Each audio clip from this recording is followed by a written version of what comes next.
이 자리에 나오신 모든 성도님들, 여러분들 각각 위에 성령께서 충만히 임하시기를 예수님의 이름으로 축복합니다. 우리가 계속 사도행전을 보고 있죠. 사도의 행전이라고 하지만 성령 행전이 더 맞다, 이렇게 말씀을 첫 시간에 드렸습니다.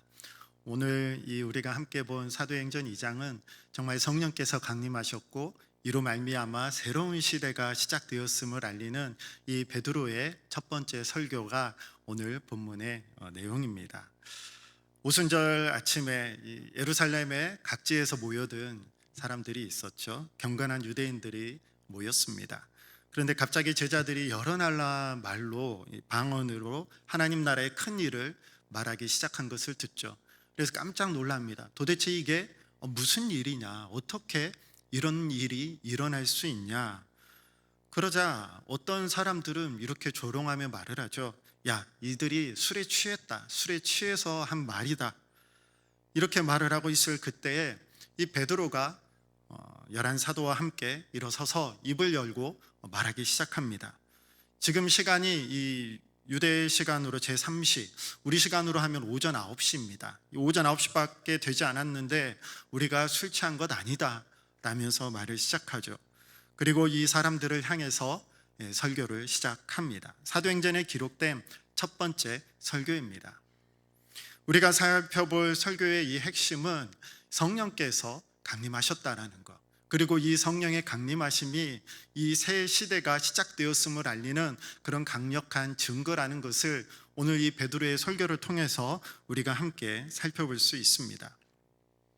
먼저 이 베드로가 일어나서 담대하게 복음에 대해서 말을 하죠. 14절 말씀 처음 시작 부분을 보면 베드로가 11사도와 함께 서서 소리를 높여 이르되, 이 불과 몇 주 전에 베드로는 어떤 사람이었는가요?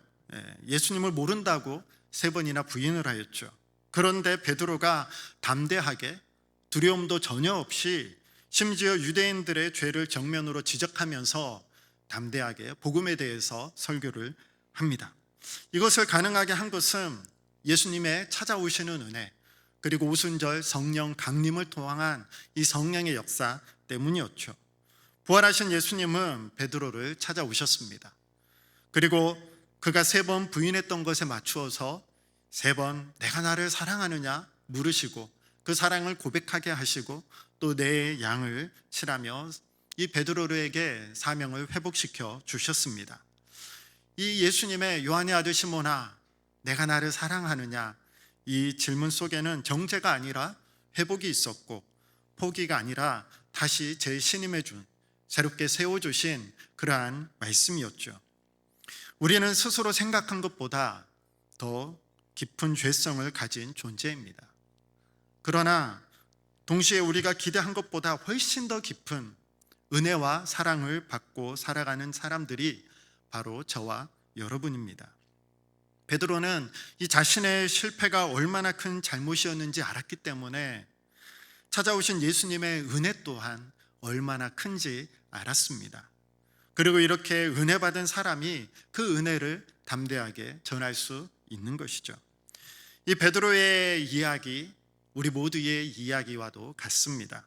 부활하신 예수님이 찾아오시는 사람은 누구든지 다시 회복될 수 있고, 누구든지 그 은혜로 담대하게 복음을 전할 수 있습니다. 실패한 자, 부인한 자, 도망친 자도 예수님의 은혜 가운데 다시 증인으로 사명을 감당하는 자로 설 수 있는 것이죠. 이 오순절날 베드로의 담대함은 자신의 의지나 능력에서 나온 것이 아니라 성령께서 그 안에서 역사하신 능력이었습니다. 베드로는 자신이 예수님을 부인하고 배반했지만 다시 품어주신 그 예수님의 은혜를, 그 예수님이 누구신지를 오늘 이 오순절날 사람들도 경험하기를 바라며 담대하게 일어서서 복음을 전하였죠. 이 베드로의 설교를 시작하면서 각 나라 말로 사람들이 알아듣는 이 방언은 요엘 선지자를 통해서 하나님께서 이미 말씀하신 것이 이루어진 것이다 라며 이 현상에 대해서 설명하면서 설교를 시작합니다. 16절 말씀을 보면 이는 곧 선지자 요엘을 통하여 말씀하신 것이니 일러스되, 이 베드로의 설교는 말씀을 보시면 처음부터 끝까지 전부 다 성경으로 가득 차 있습니다. 요엘 2장 그리고 시편 16편, 시편 110편 말씀을 하나로 엮어가면서 예수 그리스도에 대해서 그리고 예수님께서 보내주신 성령에 대해서 증거를 합니다. 베드로는 이 모여든 사람들에게 선지자 요엘은 성령이 모든 육체에게 부어질 날이 올 것인데 바로 여러분이 지금 보고 듣는 것이 그 요엘 선지자가 예언한 바로 그 사건이다라고 설명을 합니다.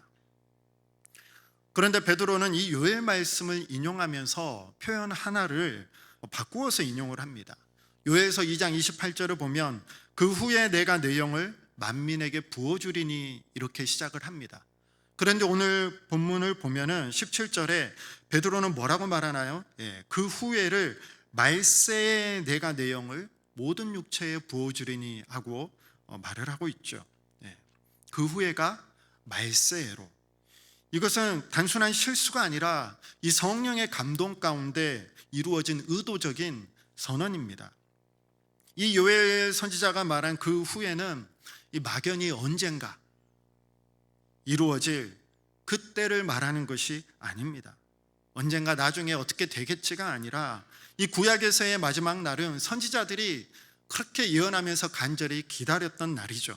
메시아가 오고 새 언약이 체결되고 그래서 성령이 마음 가운데 부어짐으로 말미암아 새로운 창조, 새로운 역사가 시작될 것을 간절히 기다리는 때에 이 선지자들이 고대하던 때였죠. 그래서 베드로는 이 요엘이 그 후에라고 말했던 그 날이 바로 지금 시작되었다라는 그러한 말입니다. 그러한 선언인 것이죠. 오순절 성령이 부어진 것이 이 날이 시작된 것의 증거이며 말세가 시작이 되었다라고 선언하고 있습니다. 그런데 이제 보통 이 말세하면 여러분 어떤 느낌이 드세요? 말세하면 좀 무섭다라는 생각이 들 수도 있죠. 끝이 임박한 그 두려운 시간이 아닙니다. 이 말세는 성경에서의 말세는 예수님의 초림으로 예수님의 오심으로 말미암아 이미 시작이 되었고 예수님의 재림으로 인해서 완성될 시대입니다. 그래서 이미와 아직에 대해서 아마 한 번쯤은 들어보셨을 것입니다. 예수님의 십자가와 부활로 우리는 이미 승리하였죠. 그런데 완전하게 그 승리가 이루어진 것이 아니에요. 언제 이루어집니까? 예수님께서 다시 이 땅에 재림하실 때 이루어지죠. 이미 승리했지만 아직 완전하게 이루어진 것이 아니에요. 그래서 우리는 어느 시대를 살아가고 있나요? 이미와 아직의 그 사이의 가운데 그 사이 가운데 우리가 살아가고 있는 것이고 이게 바로 말세. 이 말세가 어떻게 시작이 되었냐? 바로 성령의 강림하심을 통해서 이때가 바로 시작이 되었음을 이 베드로가 말을 하고 있습니다. 지금 이 순간 이 요엘 선지자가 예언한 것처럼 이 말세에 성령께서 임하셨고 성령이 임하심으로 말미암아 새로운 시대가 시작이 되었음을 말을 하고 있습니다. 그리고 이러한 새로운 시대는 구약의 특별한 사람들만 받았던 그 성령의 역사가 아니라 이제 이 마지막 말세에는 모든 사람들이 모든 육체가 구원을 받게 되고 모든 육체 가운데 성령께서 임하게 될 것을 말했는데 바로 그것이 이루어졌다라고 베드로가 설교로 말을 하고 있는 것이죠. 그래서 21절 말씀을 보면 누구든지 주의 이름을 부르는 자는 구원을 받으리라 하였느니라 말씀하고 있는 거예요. 성령의 부으심은 더 이상 특정한 사람이나 특정한 직분이나 특정한 계층에만 제한된 것이 아닙니다. 이 새로운 시대에는 남자나 여자, 종이나 상점, 젊은이나 노인 할 것 없이 모든 사람들에게 하나님의 백성이라면 성령이 부어지는 새로운 시대가 열렸다라는 것이죠. 그리고 이 약속은 유대인을 넘어서 이방인에게까지 전해지는 것을 우리는 사도행전을 통해서 계속 살펴볼 수 있습니다. 그래서 정리를 하면 이것은 이상한 일이 아니다. 요엘 선지자를 통해서 예언된 사건이었고 그렇게 이 마지막 때에 말세에 성령이 부어져서 모든 사람들에게 부어져서 이렇게 놀라운 일들이 이제 시작이 되었음을 베드로가 설명을 해주고 있는 것이죠. 그러면서 이제 베드로가 22절에 이렇게 말을 하죠. 이스라엘 사람들아 들으라. 너희도 아는 바와 같이 하나님께서 나사렛 예수로 큰 권능과 기사와 표적을 너희 가운데서 베푸사 너희 앞에서 그를 증언하셨느니라 말합니다. 이 모인 사람들은 예수님에 대해서 다 들어보고 예수님을 본 사람들도 있는 그러한 자들이었습니다. 하나님께서 예수님을 통해서 큰 권능과 기사와 표적들을 베푸셨죠. 오늘날까지 많은 사람들이 성경에 기록된 이 예수님의 기적들을 보고서 이게 어떻게 가능해? 자연 법칙에 위배되는데 그것은 거짓말 엉터리 아니냐? 그렇게 생각하며 거부하는 자들이 있습니다. 그러나 예수님의 행하신 이 기적은 예수님께서 하나님의 아들이심을, 그리고 더 이상 나병도 귀신 들림도 육체적인 질병도 그리고 죽음도 없는 장차 이 땅에 임하게 될 하나님의 나라가 어떠한 모습인지를, 그 마지막 때에 이루어질 하나님 나라의 모습을 예수님을 통해서 보여주신 것이죠. 베드로는 그 하나님께서 예수님을 통해서 이루신 하나님 나라가 어떠한 것인지 너희들에게 보여주었는데, 그러한 예수님에 대해서, 그 메시아에 대해서 너희들이 거부를 하고 그 예수님을 십자가에 못 박아 죽었다라며 이 청중들의 듣는 사람들의 가슴을 찌르는 그러한 설교를 계속 이어서 합니다. 23절 말씀을 보면 그가 하나님께서 정하신 뜻과 미리 아신 대로 내준 바 되었거늘 너희가 법 없는 자들의 손을 빌려 못 박아 죽였으나. 그토록 기다리던 메시아, 얼마나 오랫동안 간절히 기다렸습니까? 그런데 오해했죠. 정치적인 메시아를 원했죠. 그게 아니었는데 그 메시아, 그 기다렸던 메시아가 바로 예수님이며 이 예수님을 통해서 하나님 나라의 새로운 시대가 시작이 되었는데 너희들이 십자가에 죽였다라는 것이죠. 그러나 이 예수님의 십자가는 하나님의 실패가 아니라고 말을 합니다. 어쩌다 보니 십자가를 진 것이 아니라 이미 창세전부터 작전된 하나님의 구원의 계획임을 말을 하고 있는 거죠. 하나님께서는 아이고 역사가 어떻게 진행되나, 아이고 이렇게 되면 어떻게 해야 될까, 그런 분이 아니라는 거예요. 이미 하나님께서 작정하시고 그 작정하신 뜻을 하나님께서 이루어 가시는 분이심을 말씀을 합니다. 에베소서 1장 11절을 보면 모든 일을 그의 뜻대로 결정대로 일하시는 이의 계획을 따라 우리가 예정을 입어 그 안에서 기업이 되었으니, 그냥 된 것이 아니라는 거예요. 하나님의 주권적 일하심 가운데 이루어진 일이었습니다. 예수님께서 이렇게 내어주신 바 된 것은 그냥이 아니라 하나님의 계획 가운데 있었죠. 그리고 그 예수님이 죽으셨지만 다시 부활하신 그 사건, 거기에 대해서 이제 쭉 설명을 하면서 이어갑니다. 그런데 그 가운데 이 이야기를 베드로가 해요. 그렇다고 해서 예수님을 십자가에 못 박은 그 책임이 사라지는 것이냐, 하나님의 계획 가운데 하나님의 섭리 가운데 이루어진다고 해서 그러면 그 가운데 죄악을 저질렀던 것들, 하나님의 아들을 십자가에 못 박아 달았던 그 모든 것들이 그저 사라지고 없어지는 것이냐, 그렇지 않다라는 거예요. 법 없는 자들, 이 로마인들을 뜻하죠. 이 로마인들을 가리키지만 베드로는 동시에 너희들의 잘못이 분명히 있음을 말을 하죠. 너희가 법 없는 자들의 손을 빌려 예수님을 십자가에 못 박았다. 그들의 죄를 향한 베드로의 선언이 이 사람들의 마음을 찌르죠. 진정한 복음이 선포되는 곳에는 이 죄를 넘어가지 않고 죄를 정면에서 직면하게 만듭니다. 듣는 이를 불편하게 만들죠. 그러나 찔림이 없으면 회개도 없는 것이에요. 베드로는 십자가에 머물지 않고 이제 계속해서 이 예수님에 대해서 설명을 합니다. 24절에 하나님께서 그를 살리셨다. 그리고 이제 그가 사망에 매여 있을 수 없다. 예수님의 부활에 대해서 말을 하고 있죠. 예수님은 사망에 붙잡힌 그러한 자가 아니고 또 사망이 예수님을 붙잡아 둘 수 없음을 말합니다. 왜냐? 생명의 주인이시기 때문이죠. 예수님이 죽고 끝난 것이 아니라 하나님께서 다시 살리셨습니다. 그리고 이 예수님의 부활에 대해서 이 다윗의 시편을 인용하면서 베드로가 이 유대인들에게, 그 청중들에게 말씀에 대해서 설명을 합니다.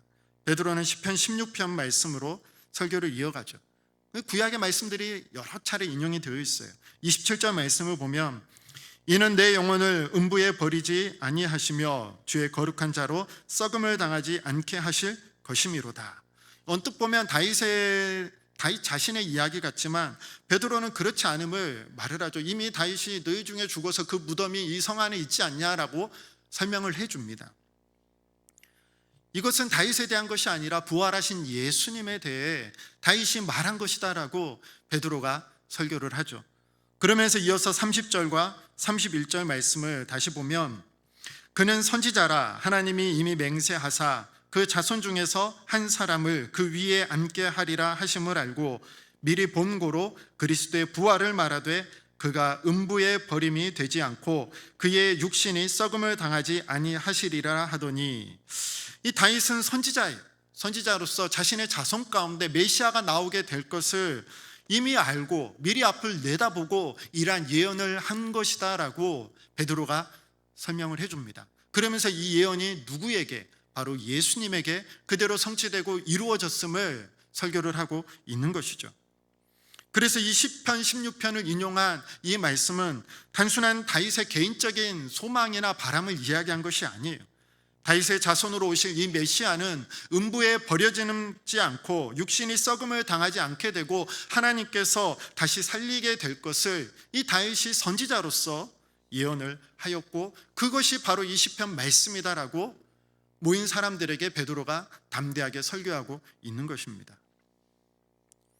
그러면서 계속해서 베드로가 설교하면서 이어나가죠. 오순절 이 성령 강림을 통해 일어난 이 사건들, 그냥 우연이 아니라 이미 구약의 다윗을 통해서 예언이 되었고 예수 그리스도 그분의 죽으심과 부활을 통해서 성취되었다라고 베드로가 설교를 합니다. 그리고 난 다음에 바로 예수님의 승천에 대해서 말을 하죠. 오늘 설교 중에 핵심 중요한 내용 중 하나가 바로 예수님의 승천입니다. 예수님의 승천하심이 바로 오순절 성령 강림과 밀접하게 연관이 되어 있습니다. 육신을 입고 예수님께서 이 땅에 계실 때에는 이 시간과 공간에 제약을 받을 수밖에 없죠.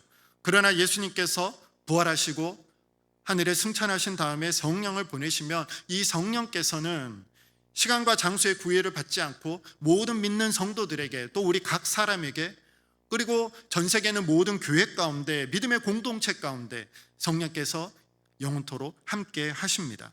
예수님이 이걸 이미 말씀하셨죠. 요한복음 14장 16절 말씀에 내가 아버지께 구하겠으니 그가 또 다른 보혜사를 너희에게 주사 영원토록 너희와 함께 있게 하리니. 예수님이 승천하신 이유가 무엇이에요? 예수님이 승천하심을 통해서 성령께서 임하시게 되었다라고 말씀하죠. 내가 아버지께 구하겠다. 또 다른 보혜사를 너희에게 줄 것인데 영원토록 너희와 함께 있게 될 것이다. 예수님께서 이미 약속하셨고 말씀하셨습니다. 그래서 승천은 이 성령 강림의 전제 조건이죠. 이 베드로는 예수님께서 죽으시고 부활하셨을 뿐만 아니라 이제 그 예수님께서 하늘로 승천하셨음을, 그리고 승천하심으로 말미암아 그 약속하신 성령님이 바로 임하게 되었음을 설교를 하고 있습니다. 한 가지 좀 흥미롭게 우리가 이해할 수 있는 부분이 있는데요. 이 고대 사회에서 새롭게 이 왕이 대관식을 하냐, 왕으로서 취임을 하고 왕으로 대관식을 하면은 이 자신의 나라의 백성들에게 전리품이나 선물을 하사하면서 통치의 시작을 알렸습니다. 예수님의 승천은 이 만왕의 왕으로서 하나님 보좌 우편에 앉으신 이 우주적인 즉위식에 해당하는 것이죠. 그래서 베드로가 33절 말씀을 보면, 우리 33절을 다시 보면요, 하나님이 오른손으로 예수를 높이심에 그가 약속하신 성령을 아버지께 받아서 너희가 보고 듣는 이것을 부어 주셨느니라 말씀을 하고 있죠. 바로 이 설교가 이 뜻인 거예요. 오순절 성령 강림은 하늘 보좌에 즉위하신 예수님께서 온 세상의 통치자로서 새로운 시대가 시작되었음을 알리는 것이고, 자신들의 백성들에게 내리신 첫 번째 왕의 선물이자 이 본격적인 새 시대의 시작을 알리는 것이 바로 성령 강림인 것이죠. 이게 어떻게 된 일이냐에서 시작되어서 예수님에 대해서, 요엘 선지자 예언부터 시작해서 예수님에 대해서, 그리고 예수님의 승천하심을 대해서, 그리고 예수님이 승천하셔서 성령을 보내주셔서 지금 이러한 일들이 일어나게 되었음을 베드로가 성경 말씀을 통해서 사람들에게 설교를 하고 있는 것이죠. 또 베드로는 한 번 더 시편 110편 1절 말씀을 본문에서 인용을 합니다. 어떻게 인용을 하냐? 여호와께서 내 주에게 말씀하시기를 내가 내 원수로 내 발판이 되게 하시기까지 너는 내 우편에 앉아 있으리라 하셨도다. 이 다윗이 내 주로 부른 분이 누구인가요? 예수님이죠. 예수님께서도 누가복음에서 이 성경 구절을 인용을 해서 말씀하시죠. 누가복음 20장에서 20편을 인용하면서 자신이 그 주이심을 가리키셨습니다. 이 예수님의 부활은 예수님이 생명의 주님이심을 보여주셨고, 예수님의 승천은 하나님께서 예수님의 그 모든 구속 사역을 기쁘게 받으셨음을 의미합니다. 그리고 이제 예수님께서 승천하셔서 하나님 보좌 우편에 앉아 계신 것, 그거 어떻게 알 수 있냐? 그것에 대한 강력한 증거가 바로 성령 강림이라는 것이죠. 제자들에게 성령이 부어졌다라는 것은 바로 예수님께서 약속하신 성령을 보내주셨기 때문에 부어졌고, 예수님께서 성령을 보내주신 것은 바로 하나님 보좌 우편에 계시기 때문에 그 성령을 보내주셨다라고 베드로가 설교하며 말하고 있습니다. 그래서 이제 마지막 결론이 무엇이냐? 36절 말씀을 보면 그런즉 이스라엘 온 집은 확실히 알지니 너희가 십자가에 못 박은 이 예수를 하나님이 주와 그리스도가 되게 하셨느니라 하니라. 이렇게 결론을 내립니다. 니들이 예수 그리스도를 십자가에 못 박아 죽었는데 그걸로 끝난 것이 아니라 그 예수님은 하나님의 아들이셨고, 니들이 그토록 고대하던 메시아였고, 하나님의 구원의 계획 가운데 죽으셨지만 하나님께서 다시 살리셨고 부활하셨고 승천하셔서 하나님 보좌 지금 우편에 앉아 계신다. 그리고 그 예수님께서 선물로 우리에게 성령을 보내주셔서 그 성령 강림을 통해서 지금 이러한 일들이 일어나게 되었다라고 이 베드로가 의아해하던 사람들에게 이 오순절 첫 번째 설교를 통해서 설명을 하며 선포하고 있는 것입니다. 그러면서 뭐라고 말을 하죠? 36절 다시 보면 확실히 알지니 흔들림이 없이 확고하게 알아라 라고 강조를 합니다. 단순히 주관적인 경험이나 개인적인 체험의 문제가 아니라는 것이 하나님이 역사 가운데 일한 증거이고, 베드로가 이 구약의 말씀에서부터 시작해서 예수님이 다윗의 자손으로 오셨지만 더 위대한 분이시며 이스라엘의 메시아이심을 그 증거로 성령 강림을 통해서 보이셨다. 그러니 확실하게 알아라 라고 설교하고 있습니다. 그러면서 이 예수를 하나님께서 다시 살리셨다. 그리고 우리가 이 일의 증인이다 라고 고백하고 있습니다. 이 증인의 핵심은 자기 얘기를 하는 것이 아니죠. 하나님께서 예수님을 살리셨고 그 일에 대해 받은 성령을 통해서 증거하는 것이 바로 복음 증인의 사명입니다. 이러한 베드로의 설교가 끝나자 어떤 일이 일어나나요? 37절 말씀을 보면 그들이 이 말을 듣고 마음에 찔려 베드로와 다른 사도들에게 물어 이르되 형제들아 우리가 어찌할꼬 하거늘 말합니다. 그들이 마음에 찔렸어요. 왜 찔렸을까요? 왜 찔렸을까요? 이 말을 듣고 성령을 통해서 하신 이 설교 말을 듣고 그들의 마음에 찔렸던 거예요. 자신들이 그토록 고대하던 메시아를 십자가에 못 박아 죽였구나. 그렇지만 다시 하나님께서 살리셨고 하나님 보좌 우편에 앉아 계시고 그분이 보내신 성령을 통해서 이 일이 일어나게 되었다라는 것을 그들이 이제야 알고 깨닫고 마음에 찔려서 자신들이 먼저 베드로가 어떻게 하라고 말한 게 아니에요. 자신들이 먼저 그 말을 듣고 설교를 듣고 마음에 찔려서 우리가 어떻게 해야 됩니까? 라고 묻고 있는 것이죠. 그러자 베드로가 어떻게 대답합니까? 단순 명확합니다. 38절 말씀에 베드로가 이르되 너희가 회개하여 각각 예수 그리스도의 이름으로 세례를 받고 죄 사함을 받으라. 그리하면 성령의 선물을 받으리니. 어떻게 하라고 하나요? 첫 번째, 회개하라 하죠. 회개는 단순한 감정이 아니죠. 죄의 잘못 때문에 지적으로 동의하는 것을 넘어서서 죄의 결과에 슬퍼하는 것도 후회하는 것도 아니죠. 그것을 넘어서서 이전의 삶으로부터 완전히 돌이키는 것을 말합니다. 가룟 유다도 자신이 한 일에 대해서 뉘우쳤죠. 그러나 회개는 아니었습니다. 성령을 통하여서 찔림을 받을 때에 자신의 죄를 진심으로 뉘우치고 그 죄를 버리고 예수님을 향해서 돌아서는 것이 바로 회개이죠.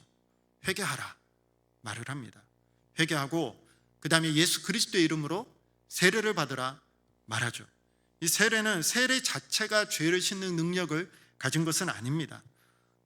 죄를 사하시는 분은 오직 예수 그리스도 한 분뿐이시죠. 그러나 세례는 예수님께서 이제 내 삶의 주인이심을 고백하는 것이죠. 예수 그리스도로 옷 입고 이제는 내가 이전과 결별된 새로운 삶을 살겠다라고 많은 사람들 앞에서 공적으로 선언하며 새 삶을 결단하며 살아가는 그 시작이 바로 세례입니다. 세례를 받고 새로운 삶을 살아가기로 결단해라. 그러하면 회개하고 예수 그리스도의 이름으로 세례를 받으면 뭐가 주어진다고 말씀을 하고 있죠? 성령을 선물로 주신다고 말씀을 하고 있습니다. 성령. 그러자 이 사람들이 어떻게 하냐? 그 말을 듣고 회개하고 세례를 받고 성령을 선물로 받습니다. 그래서 41절 말씀을 보면 그 말을 받은 사람들은 세례를 받음에 이날의 신도의 수가 3,000이나 더하더라 말씀하고 있습니다. 하루에 3,000명, 놀라운 역사가 일어나게 되었죠. 단순한 숫자의 많고 적음을 떠나서 하나님께서 행하시는 이 놀라운 새 시대의 역사가 성령을 통해서 시작되었음을 보여주고 있습니다. 그리고 단순히 이 사람들 뿐만이 아니라 이 약속은 너희와 너희 자녀와 모든 먼데 사람들에게 다 행한 것이라. 단순히 그 자리에 있는 사람들 뿐만이 아니라 앞으로 새롭게 시작된 성령 시대를 통하여서 성령을 통해 말씀을 듣고 회개하고 돌아온 자들에게 임하게 될 그러한 일에 대해서 말을 해주고 있죠. 우리가 복음 전도하는 것, 우리의 힘과 능력으로 하는 것이 아니죠. 처음에 말씀드린 것처럼 우리를 찾아오신 예수 그리스도, 그리고 우리에게 임한 성령 하나님을 통하여서 우리가 받은 은혜에 대해서 또 우리가 회개하고 돌아선 새로운 삶을 통하여서 우리가 복음을 증거하고 그 말을 듣고 사람들이 마음에 찔리고 회개하며 돌아오고 성령의 임하심을 통해서 구원받는 자의 수가 날마다 더하는 역사가 이루어지게 됨을 오늘 말씀을 통해서 우리가 볼 수 있습니다. 중요한 것이 바로 이거예요. 성령을 받는, 진심으로 회개하고 예수 그리스도께로 돌아올 때 성령을 선물로 준다고 말씀하셨습니다. 베드로가 담대히 서서 복음의 말씀을 전할 수 있었던 것은, 그가 완전히 새로운 사람으로 새롭게 시작하게 된 것은 그의 결단과 의지나 노력이 아닌 성령의 일하심을 통해서였습니다. 오늘 우리도 마찬가지죠. 우리 교회도 우리의 삶도 마찬가지입니다. 우리가 간절히 구해야 될 건 무엇인가요? 성령 충만함을 구해야 하는 것이죠. 여러분, 기도할 때 제일 먼저 무엇을 구하고 있습니까? 우리 교회가 가장 먼저 기도하면서 하나님 앞에 간구하며 나아가야 될 것이 무엇인가요? 기도할 많은 것들이 있죠. 그런데 그 이전에 가장 확실한 것, 하나님께서 이미 우리에게 주시겠다고 약속하신 것, 예수님께서 승천하시고 우리에게 보내주시겠다고 말씀하신 것, 그것보다 더 우리가 가장 확실하게 받을 수 있는 게 무엇이 있습니까? 그 성령 충만을 우리는 늘 먼저 구하며 그 성령의 말하게 하심을 따라서 복음의 증인으로서의 삶을 살아가는 것, 우리가 이 일의 증인이다며 그러한 삶을 살아갈 때 그 자리 가운데 하나님의 살아계심이, 하나님의 역사하시고 일하심의 증거들이 나타나는 것이죠. 이 오순절은 이 예언의, 놀라운 구약의 예언의 성취가 된 날입니다. 말세의 시작이에요. 예수님이 십자가에서 죽으시고 부활하시고 하늘 보좌에 오르셨고 이제 성령께서 임하셔서 새로운 시대가 시작되었다라는 놀라운 선언이 바로 오순절 성령 강림입니다. 그리고 이 오순절은 성도들을 그 일의 증인으로 불러서 땅끝까지 복음을 증거하며 성령의 권능을 받고 땅끝까지 이르러 증인이 되는 그러한 일들이 일어나게 된 첫 출발이 오늘 설교 본문의 내용이죠. 그리고 우리 한 군데 말씀만 더 찾아보고 마무리하려고 합니다. 우리 민수기 11장 29절 말씀, 우리 한번 각자 성경 한번 찾아보도록 하겠습니다. 민수기 11장 29절 말씀입니다. 구약 214면 민수기 11장 29절 말씀.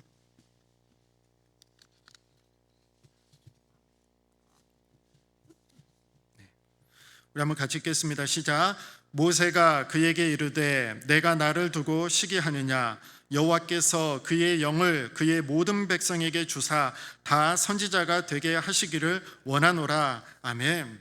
그 모세의 열망이 이 오순절 성령 강림을 통해서 이루어진 것이죠. 모든 성도는 이제 성령을 통해서 하나님을 알고 그리스도를 증언하는 놀라운 특권과 책임을 갖게 되었습니다. 우리는 신실하게 예수 그리스도를 이 땅 가운데 성령을 받아 증언하는 증인으로서의 삶을 살아가는 자들이죠. 베드로는 실패한 자였죠. 그러나 그리스도의 은혜가 그를 회복시켰고 성령의 능력이 그를 담대하게 만들었습니다. 우리도 마찬가지죠. 우리의 과거가 어떠했든 우리의 연약함이 무엇이든 예수님께서 성령을 주셨고 우리를 증인으로 세우셨습니다. 그러므로 우리의 증언은 부담스러운 의무에서 시작된 것이 아니라 먼저 찾아오시고 우리를 살리신 예수 그리스도, 그분에 대한 은혜 그리고 성령의 충만함을 받아서 전하는 것이죠. 거창하거나 멀리 있는 것을 말하는 것이 아니라 정말 내가 성령을 사모하며 기도했고 그리고 예수 그리스도를 내 삶의 구주로 고백하고 지금도 내 안에 거하시고 나와 함께 하시고 나를 도우시고 인도하시는 그 성령님과의 친밀한 사귐의 교제 가운데 나에게 베풀어 주신 그 은혜, 오늘 하루도 살게 하신 그 은혜를 내 삶을 통해서 함께하는 자들에게 나누고 증거하고 전하는 것, 그것이 바로 성령을 통한 증인된 삶을 사는 것이죠. 이번 한 주간 삶을 살아가면서 간절히 기도하기를 원하는 것은 주님, 성령 충만하기를 원합니다. 성령을 부어주십시오. 정말 예수님께서 내 삶의 구주이시고 지금 내 눈에 보이지는 않지만 하나님 보좌 우편에 계셔서 성령을 보내주셔서 지금 나와 함께 하시고 죄를 이길 수 있는 능력, 이미 승리하신 예수 그리스도, 우리 주님을 바라보며 그 뒤를 따르며 닮아가게 하는 그러한 결단과 그러한 힘과 능력이 되시는 그 성령 하나님을 붙잡고 오늘 또 살아가게 하시고 이러한 내 삶을 통해서 내가 주어지는 모든 일들, 내게 주어진 모든 일들, 나와 함께 관계 맺고 살아가는 많은 자들에게 나와 함께 하시는 성령 하나님을 증거하는 삶이 되게 하여 주옵소서. 그렇게 기도하며 삶을 살아갈 수 있는 저와 우리 모든 성도님들 되시길 예수님의 이름으로 축복합니다.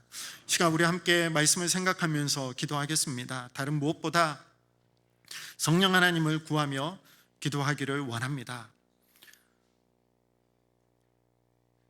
다른 거 구하는 것이 아니에요. 이미 우리에게 약속해 주신 그 성령 하나님을 간절히 구하는 것입니다.